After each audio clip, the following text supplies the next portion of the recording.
I'm a professor in obstetrics and gynecology at the University of British Columbia, and my research focuses on developing and testing mostly mindfulness-based interventions for women and others who struggle with low sexual desire.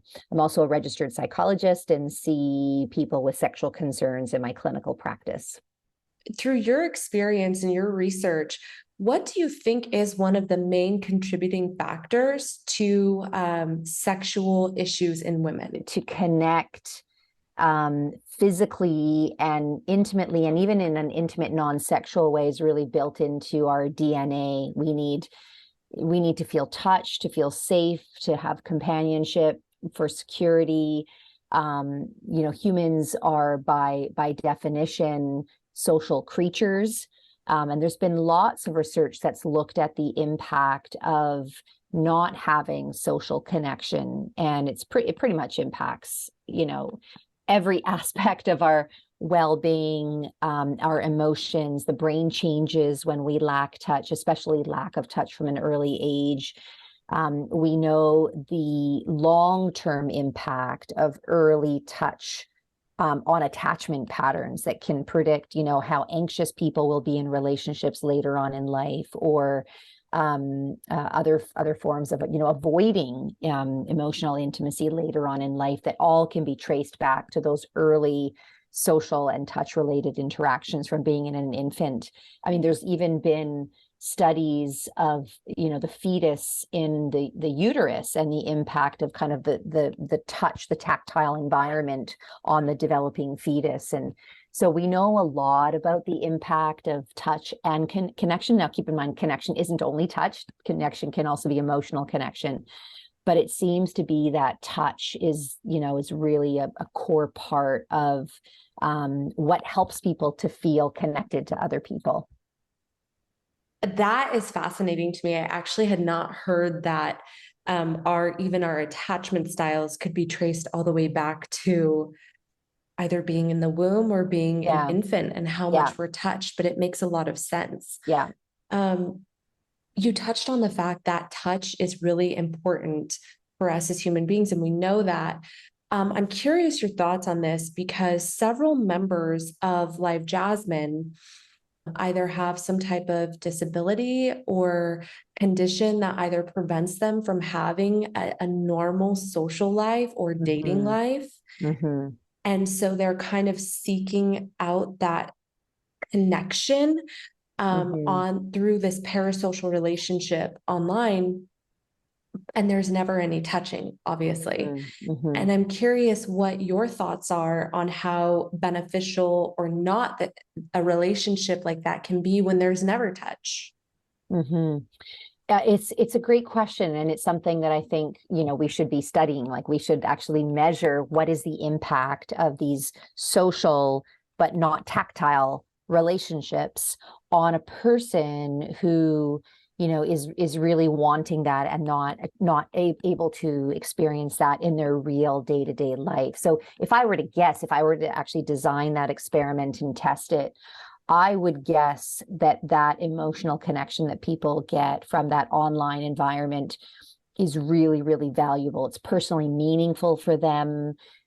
It fills them with positive emotions like, safety and security and happiness and joy and maybe even curiosity, validation. So, the group that you've described, some of those people who for a whole variety of reasons might not be able to have those connections in their real life. This is really an opportunity to feel validated and normal and human.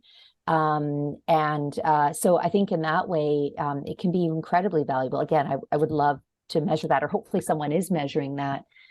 So what that means is that it is valuable. It's something that we want to be encouraging and normalizing and not demonizing or making people feel like there's something wrong with them from getting these needed connections in the online space.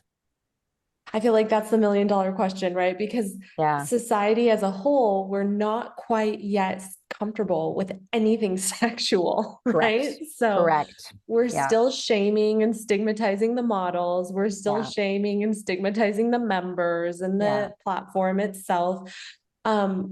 Do you see any improvement in that area? What do we need to do to culturally normalize having conversations around our sexuality or learning more in an appropriate way about our sexuality? Yeah. Yeah, there's still a lot of fear mongering. So, fear has clouded really good progressive sexual development for decades, if not centuries. And the fear mongering is, it comes down to, if you talk about it, you'll be giving people permission to do really bad things when it comes to sex. And we saw this when condom machines were put in schools, and there was a lot of fear mongering that putting condom machines in schools would lead kids to have a rampant, indiscriminate, frequent sex in the bathroom and sex at lunchtime, and they'd be filled with sexually transmitted infections, and none of it was true. In fact, the research actually found the opposite, that by simply installing condom machines in schools, it actually led these kids to have more engaged conversations about sex and to be engaging in more consensual sexual activity. So, we've got this really strong societal fear mongering that is afraid when we talk about sex and we normalize it and we include it in sex education curricula. But on the other hand, all the scientific evidence suggests the opposite, that this is actually a way to have healthier lives. It's a way to have more consensual sexual activities, etc. So, to your question, how do we overcome this? I strongly believe comprehensive, developmentally appropriate sex education from the earliest age possible is critical. And it's not a one and done. It's not that, you teach 5-year-olds body parts and then you kind of walk away and wish them good luck. It has to be developmentally appropriate. So, as kids are growing, you start to layer on more and more information that they can emotionally and intellectually absorb and ideally incorporate into their own life. And then it never stops. You kind of normalize that getting good, accurate information about sex is actually a really important important way to stay healthy. And then that paves the way for them when they grow up. And as they experience difficulties from medications or medical disease or a divorce or what have you, they're equipped with the language to ask for help when they need that help. So if we were to do this universally in every jurisdiction, in every classroom, I think we would have a much more sex positive society than what we currently have. Yeah, I completely agree. I'm almost like, I mean, do we need to get legislation involved? Like how do we we, do. yeah, okay. Yeah, we need legislation. So when people are voting, this should be a question that we all ask our candidates is what are you going to do to champion comprehensive, age appropriate sex education in my district? Because it's not the kind of thing that's regulated on, say, a provincial or state or country level. It's kind of jurisdiction by jurisdiction. And then it's up to individual school leadership to decide whether they want to implement it or not. So it's actually really hard to implement good comprehensive sex ed, even though those curricula exist. I mean, we've got them. They're freely available online. They're just not enforced in the school setting. I'm curious your thoughts on this. Several of the members I've spoken to have mentioned that sometimes they might have some type of fantasy or idea that they want to try or play out sexually, but they're afraid to try it with their wife, or they're afraid to try it with a date or whatever the case is. And then when they feel like a non-judgment from the model to try this, they learn about themselves. So they learn like, oh, wow, I never wanted to do that again. But it was this thing that they thought about for years. Or I'm really interested in this. I really like this. And I want to learn more about this. And what happens is they somehow learn more about themselves.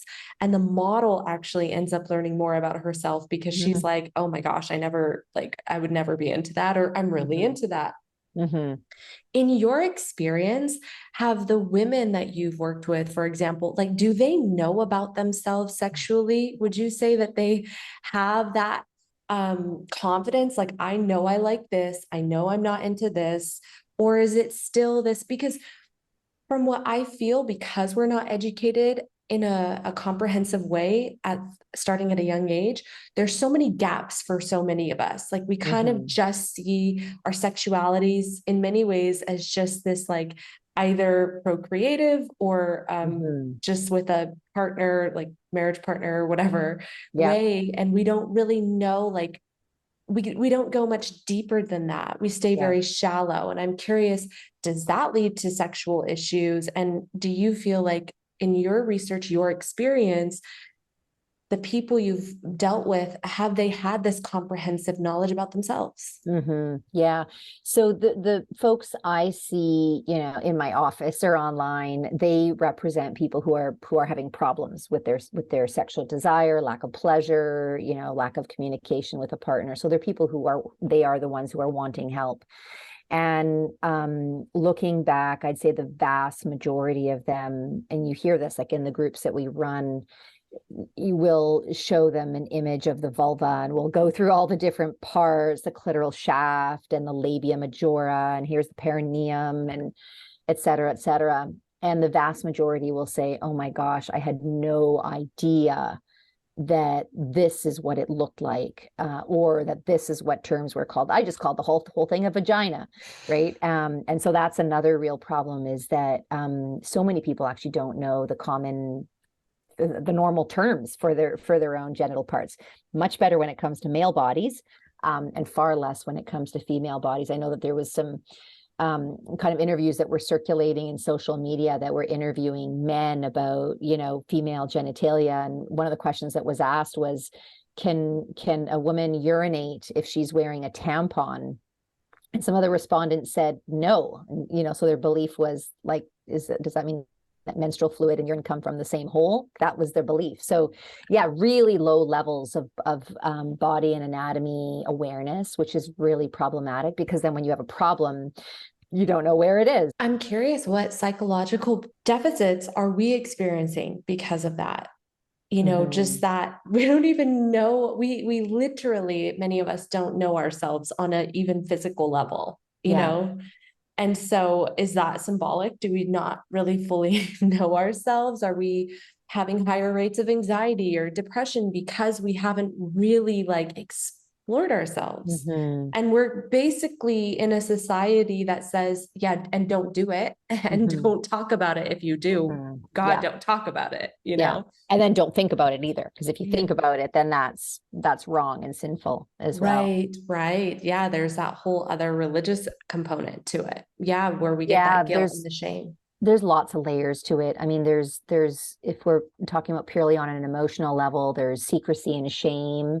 A lot of, young people, young women in particular, if they were masturbating at a young age, and then a parent walked in and scolded them and said, "What are you doing? That's wrong. Don't ever do that again." That image and those words and the strong feelings of shame and embarrassment can follow women throughout their entire lives. So even fast forward, they may want to be masturbating and have desire for pleasure, and then they are simultaneously struggling with these, again, early messages around shame and secrecy, and you're doing something wrong, and this is going to detract from sex with a partner, or it's going to lead you to be promiscuous and do all these. Again, we're back to the fear mongering issue.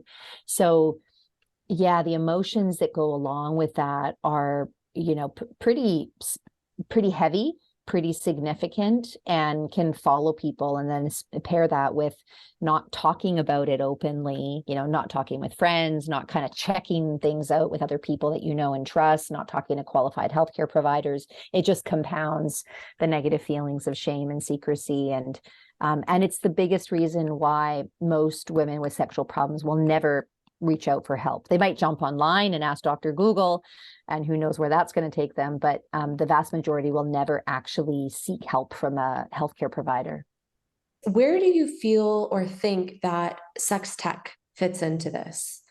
Platforms like camming or other forms of sex tech? Yeah. In my lab, we have a real interest in sex tech, in the way of using virtual reality erotica as a way of hopefully treating women with vaginismus, women or people with vulvas who have vaginismus. So this is a phobic anxiety about vaginal penetration. So they can't tolerate intercourse, dildos, speculum exams, tampons, their own finger, nothing in the vagina.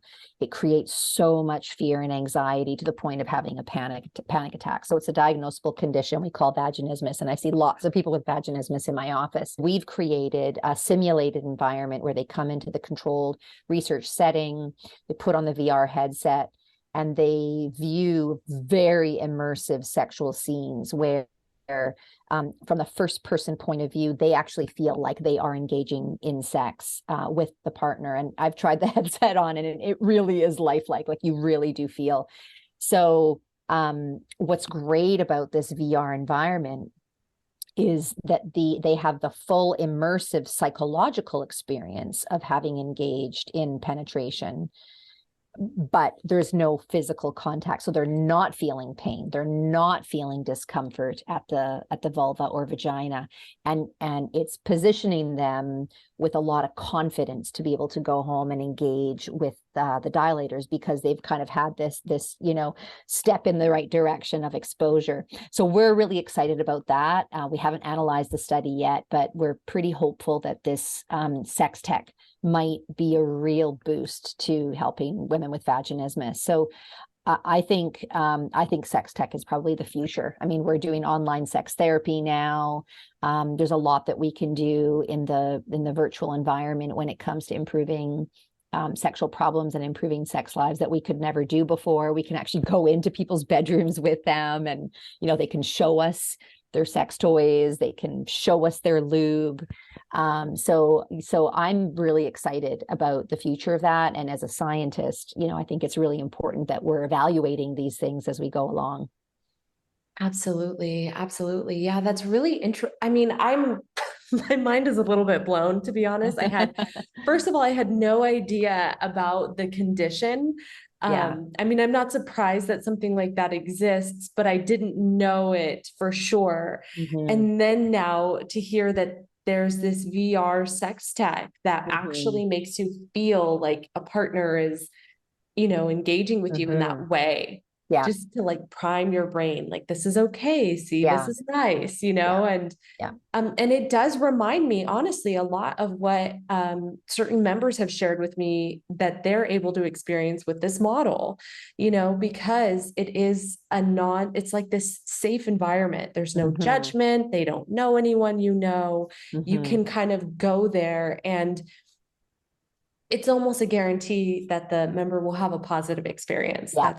That's the role of the model, so there's no rejection and that type of thing. So I'm just fascinated at where technology has taken us in our sexuality. And I'm curious, like, there's sex tech, there's camming. To me, that's different than porn. I'm curious what your thoughts on porn are. Oh, that's a big question. I wasn't expecting that one. Here's another place where there's been a lot of fear mongering as well. Like, all porn is bad, and people who venture into the deep dark web of porn, only bad things will happen.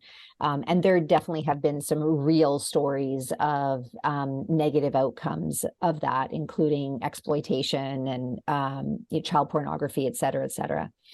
On the other hand, pornography and erotica, which is something that I study more, which is, female made, female directed, explicit media, can be a way for a person, maybe for the first time, to feel what arousal actually feels like. So let's say this is a person, for a variety of reasons, who has not and cannot engage with another person, or has no instruction whatsoever on what sex looks like. That's where porn and erotica can serve an educational role. So there's a lot of nuance when we look at that question: what's the impact of porn on a person's sexuality? So we have to kind of understand, well, in what context are they using it? How are they using it? Are they using it with a partner to boost arousal? If so, that's a great thing. Are they using it to get information on what labia should look like? If so, that's a bad thing because, genitals are often distorted or altered in those kinds of media. So it gives rise to really problematic ideas of what bodies and what women's bodies and women's orgasm actually looks like in the real world. Yeah, that's very true. I love that you mentioned, it gives a distortion of what our bodies and our orgasms are like. They're Yeah, not quite that way, not quite that way. not quite. I'm curious, just what is one of the most interesting pieces of research that you've seen or that you found that just By stands anyone? out to you? Oh my gosh, By there's so much. anyone or by you, anything Yeah, like a piece of yeah, research that just stands out to you. yeah. Well, I was recently at a conference, an online conference called Love and Sex with Robots. And it was fascinating. And first of all, I thought Love and Sex with Robots as a whole conference, like, isn't that just one talk? Like, you know, what do we know about sex robots? And it was a 3-day online conference that provided lots of scientific evidence and also some, personal testimonials and stories of relationships that people have established with robots. And in some cases, these were individuals who couldn't connect with real humans in their own life. And they actually talk about not just the physical intimacy and connection with their robot, but actually the emotional bond, which sounds a bit crazy when you think, how can you develop an emotional bond with a totally inanimate object that has no emotions and is not capable of expressing emotions? But those presentations were pretty powerful and impactful, that where some folks were saying for the very first time in their whole life, they've actually been able to explore their sexuality through the robot. And that in turn led them to feel this strong emotional bond with them. So I think we need to just be very open to the diverse ways that people feel pleasure. We need to normalize and celebrate that, that sexual interactions don't happen in just one way, male, female bodies in missionary position on a bed at 11 p.m. That's like not the way that a lot of people have sex. And so, I think that research is really fascinating to me, because I think it actually is going to close a gap for people who really have desire and want to be sexual, but again, for any variety of reasons, are not able to achieve that in their real life. Can we be fulfilled to a degree with these things? Can we be fulfilled to a degree with camming? Or are there just certain limitations, like you said, that cannot replace that in-person, one-to-one, human-to-human, relationship? Yeah, touch, I'll go back to one of the first questions you asked me about the impact of touch. And it's profound and really can't be replaced one-to-one with other kinds of connection. So that was one of the real concerns with all of the public health measures during the pandemic, because we were having lots of online connection. And we were picking up the phone more. We were doing online games and house party and all these sorts. I mean, we were seeing a lot more emotional connection with people during the pandemic. But the real worry by experts in the field and psychologists was what was going to happen to the impact of not touching other people and not hugging other people. And so, if I were forced to make a decision on the spot, I would say that there is really nothing that can exactly duplicate what touch can give you. Also, because touch can communicate something that words cannot, right? So, so that's really important and kind of really special and really unique. Now, that said, we can have emotional connection, we can have joy, we can have relationships online through other vehicles that don't involve touch. There's been lots of research even on long distance relationships and how long distance relationships can actually foster even more desire for a partner. And it's because of that sense of longing and missing someone, so that when eventually you see that person face to face, all of those sort of bottled up anticipations can play out. But again, it sort of presupposes that there is going to be some contact later on. So, I mean, we've seen deep friendships being built online. We've seen, professional identities develop totally online with never a face-to-face contact. We've seen companies and empires be built totally online with no in-person contact. So I think, it's a great medium for building emotional connection. But again, there's nothing quite like touch. Very well said.